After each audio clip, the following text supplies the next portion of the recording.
매일 성경 묵상 나눔입니다. 오늘은 2024년 5월 15일 수요일입니다. 계속해서 사도행전 7장을 묵상하고 있습니다. 37절에서 53절입니다.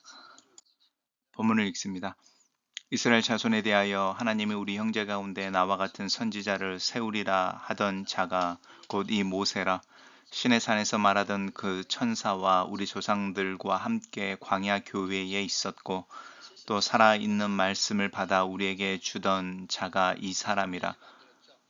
우리 조상들이 모세에게 복종하지 아니하고자 하여 거절하며 그 마음이 도리어 애굽으로 향하여 아론더러 이르되 우리를 인도할 신들을 우리를 위하여 만들라. 애굽 땅에서 우리를 인도하던 이 모세는 어떻게 되었는지 알지 못하노라 하고, 그때에 그들이 송아지를 만들어 그 우상 앞에 제사하며 자기 손으로 만든 것을 기뻐하더니 하나님이 외면하사 그들을 그 하늘의 군대 섬기는 일에 버려 두셨으니, 이는 선지자의 책에 기록된 바 이스라엘의 집이여 너희가 광야에서 40년간 희생과 제물을 내게 드린 일이 있었느냐. 몰록의 장막과 신 레판의 별을 받들였으며 이것은 너희가 절하고자 하여 만든 형상이로다. 내가 너희를 바벨론 밖으로 옮기리라 함과 같으니라. 광야에서 우리 조상들에게 증거의 장막이 있었으니 이것은 모세에게 말씀하신 이가 명하사 그가 본 그 양식대로 만들게 하신 것이라. 우리 조상들이 그것을 받아 하나님이 그들 앞에서 쫓아내신 이방인의 땅을 점령할 때에 여호수아와 함께 가지고 들어가서 다윗 때까지 이르니라. 다윗이 하나님 앞에서 은혜를 받아 야곱의 집을 위하여 하나님의 초소를 준비하게 하여 달라고 하였더니 솔로몬이 그를 위하여 집을 지었느니라. 그러나 지극히 높으신 이는 손으로 지은 곳에 계시지 아니하시나니 선지자가 말한 바 주께서 이르시되 하늘은 나의 보좌여 땅은 내 발등상이니 너희가 나를 위하여 무슨 집을 짓겠으며 나의 안식할 초소가 어디냐. 이 모든 것이 다 내 손으로 지은 것이 아니냐 함과 같으니라. 목이 곧고 마음과 귀에 할례를 받지 못한 사람들아, 너희도 너희 조상과 같이 항상 성령을 거스리는도다. 너희 조상들이 선지자 중에 누구를 박해하지 아니하였느냐. 의인이 오시리라 예고한 자들을 그들이 죽였고 이제 너희는 그 의인을 잡아 준 자요 살인한 자가 되나니 너희는 천사가 전한 율법을 받고도 지키지 아니하였도다 하니라.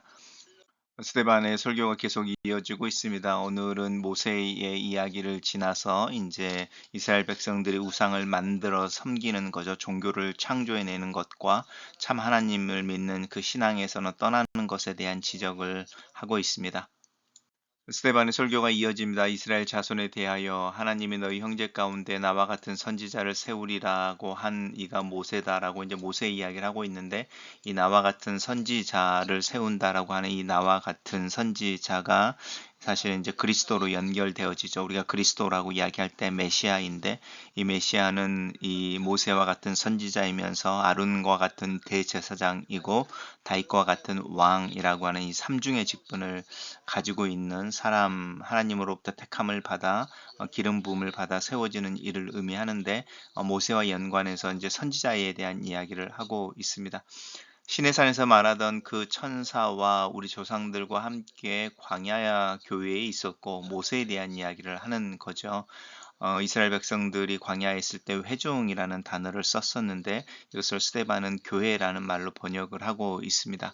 살아있는 말씀을 받아 우리에게 주던 이가 이 사람이다라고 모세를 이야기하고 있고요. 우리 어제 기억한 것은 이스라엘 백성들은 자신들을 돕기 위해 이제 나섰던 모세를 거절했지만 자기 백성에게 거절당한 모세를 하나님이 사용하셔서 하나님의 백성인 이스라엘의 구원자, 속량하는 자로 삼으셨다라고 하는 부분, 우리 지난주에 어제에 이야기했던 내용인데 이제 계속 모세에 대한 이야기를 하고 있습니다.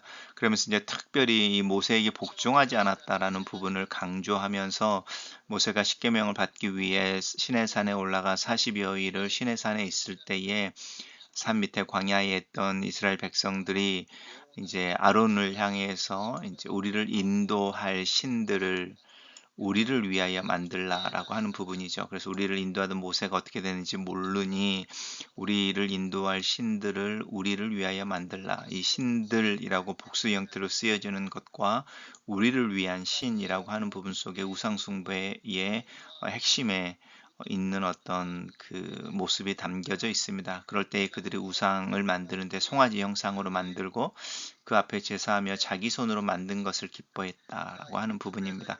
우상이라고 하는 것은 우리 손으로 만든 것이고 우리를 위하여 만든 것이고 우리가 신이라고 부르는 것인 거죠. 하나님은 그렇지 않죠. 우리가 하나님에 의해서 만들어졌고 하나님을 위하여 만들어졌고 그리고 우리가 섬겨야 하는 하나님이신데 이 우상과 하나님의 가장 큰 차이가 이제 이 방향의 차이인 거죠. 하나님이 그들을 외면해 버리십니다. 그래서 하나님 하늘의 군대 섬기는 일에서 버려지게 하십니다. 그리고 이제 이 말은 그러면서 이제 선지자들의 이야기를 통하면서 너희가 광야에 있는 동안에 40여 년 동안에 나를 진정으로 섬긴 일이 있었느냐라고 하는 하나님의 회한에 섞인 질문이 이제 이스라엘 백성들 앞에 있는 것이고 결국은 이 우상 숭배 때문에 하나님께서 이스라엘 백성들을 이 바벨론이라고 하는 약속의 땅에서 쫓겨나는 역출애굽이라고 하죠. 출애굽을 해서 약속의 땅으로 들어왔었는데 그 약속의 땅에서 살아야 하는 그리고 하나님을 섬겨야 하는 것에 실패함으로 그들이 그 약속의 땅에서 쫓겨나는 역출애굽을 하게 되고 그들이 바벨론으로 끌려가게 되는 부분입니다.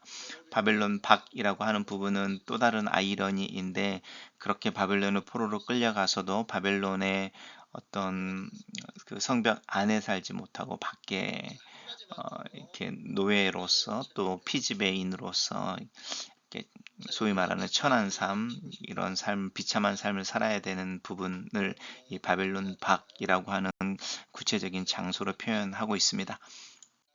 그리고 이제 광야에서 반대인 거죠. 증거의 장막이 있었다라고 하는 부분입니다. 하나님의 임재의 상징인 이것이고 이것이 이제 다윗이 하나님 앞에 은혜를 받아 하나님의 초소라고 하는 부분으로 연결되어지고 솔로몬이 이제 성전을 짓는 것으로 연결되어집니다. 그랬을 때에 하나님께서 분명히 말씀하시죠. 하나님께서 솔로몬이 지은 그 성전에 거하시는 것은 이스라엘 백성들을 위해서인 것이지 하나님에게 어떤 초소가 필요해서가 아니다라고 하는 부분입니다. 증거의 장막도 그렇고 또 이 성전도 그렇고 우리를 위해 세워지는 하나님이 허락하시는 공간인 것이지 하나님이 필요하신 공간은 아닌 것을 기억해야 합니다. 이것이 이제 은혜의 의미죠. 은혜는 우리에게 필요해서 하나님으로부터 우리 밖에서 우리에게 주어지는 것이지 우리가 만들어내는 것은 아님을 분명하게 알아야 합니다. 그러면서 이제 51절부터는 구체적으로 이 긴 설교를 듣고 있던 그곳에 모여 있는 사내들인 공의회의 회원들을 향하여 거의 이제 직설적인 표현을 쓰죠. 목이 곧고 마음과 귀에 할례를 받지 못한 사람들, 들어도 깨닫지 못하고 봐도 이해하지 못하는 사람들, 그것은 그들의 목이 곧고 교만한 거죠. 교만하고 마음과 귀에 할례를 받지 못했다라고 하는 것은 성령을 받지 못한 거, 하나님 말씀을 깨닫지 못하는 어떤 면에서 하나님으로부터 버려져야 아니면 하나님과 아무런 관계가 없는 이렇게 부르는 거죠. 그러면서 너희도 너희 조상처럼 항상 성령을 거스려서 하나님이 하시는 일에 반대 그리고 하나님이 아닌 것을 섬기고 하나님을 위하기보다는 자신들의 유익을 쫓아 행한다라고 하는 부분을 지적하고 있습니다. 그러면서 너희들 조상들이 선지자 중에 누구를 박해하지 아니하였느냐 우리가 이제 선지자로 기억하는 이들은 다 당대에 자신들의 세대에 사실은 핍박을 받고 존경을 받는 이들이 거의 없었죠. 그리고 이제 의인이 오시리라 예고한 자, 이 의인이 이제 예수 그리스도를 의미합니다. 단락을 요약해 보겠습니다. 저는 오늘 본문을 스테반은 계속해서 광야에 이스라엘이 하나님이 아닌 우상을 만들어 섬기고 선지자들을 핍박하고 죽였던 것처럼 지금도 성령을 거스리고 그리스도를 거절하는 것을 지적한다. 이렇게 정리해 봤습니다. 매일 성경 묵상 나눔 내용입니다. 이스라엘 백성은 성전만이 하나님의 처소라고 굳게 믿고 있었습니다. 이것은 창조주 하나님을 성전이라는 제한된 공간에 가둬두려는 어리석음이었고 건물을 숭배하게 하는 부작용을 낳았습니다. 우리가 주목해야 할 것은 눈에 보이는 건물보다 하나님의 임재와 그분을 진실하게 따르는 성도들입니다. 하나님은 건물의 규모와 크기를 기준으로 교회를 평가하지 않으십니다. 오직 한 성령 안에서 거룩한 처소로 지어져 가는 성도들의 거룩한 행실과 서로 사랑을 눈여겨 보십니다. 스데반은 모세의 신분과 정체에 대한 이야기를 이어갑니다. 그는 모세를 하나님의 살아있는 말씀을 이스라엘 백성들에게 전달해 준 언약의 중재자로 소개합니다. 여기서 살아있는 말씀은 율법을 가리키고 우리에게 준이라는 표현은 언약 백성의 책임을 암시합니다. 오늘날 하나님의 살아있는 말씀이 우리 손에 들려져 있는 것은 특권이면서 동시에 책임이 요구된다는 의미입니다. 하나님의 살아있는 말씀인 율법을 받은 이스라엘 백성들은 그 율법의 내용을 삶으로 구현해야 하는 책임이 있었습니다. 그런데 이스라엘은 구원자이자 언약의 중재자였던 지도자 모세를 거부하고 오히려 애굽을 그리워했으며 심지어 황금 송아지 우상을 만들어 숭배했습니다.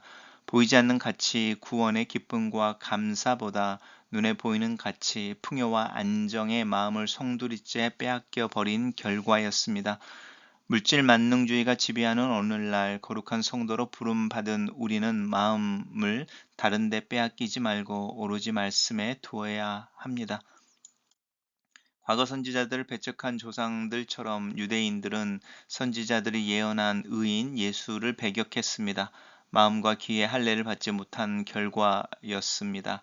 마음의 할례가 없는 종교 생활에는 생명이 없습니다. 진정한 생명은 마음의 할례, 곧 변화를 수반한 진정한 회개로부터 시작되어집니다. 이것이 바로 종교 생활이 아닌 신앙의 생활, 하나님을 믿고 신뢰하는 삶입니다. 글로 쓰는 기도입니다. 살아계신 하나님, 하나님의 일하심을 따라 부르심을 받는 이들처럼 나 또한 하나님을 따라가며 섬기는 자로 하루를 살기를 원합니다. 모세를 부르시고 선지자들을 부르셔서 하나님의 일을 미리 알리시고 또 그 일을 행하게 하셨던 것처럼 이 시대에 하나님이 일하시는 것을 저도 발견하고 또 그곳에 함께 있기를 기도합니다. 하나님 나라가 확장되어지고 그리스도의 복음이 증거되어지며 또 주님의 말씀에 순종하는 건강하고 건전한 교회가 되기를 기도합니다. 주님을 생각하고 주님을 따르며 주님을 섬기는 일에 우선순위를 두는 하루가 되기를 예수님의 이름으로 기도합니다. 아멘.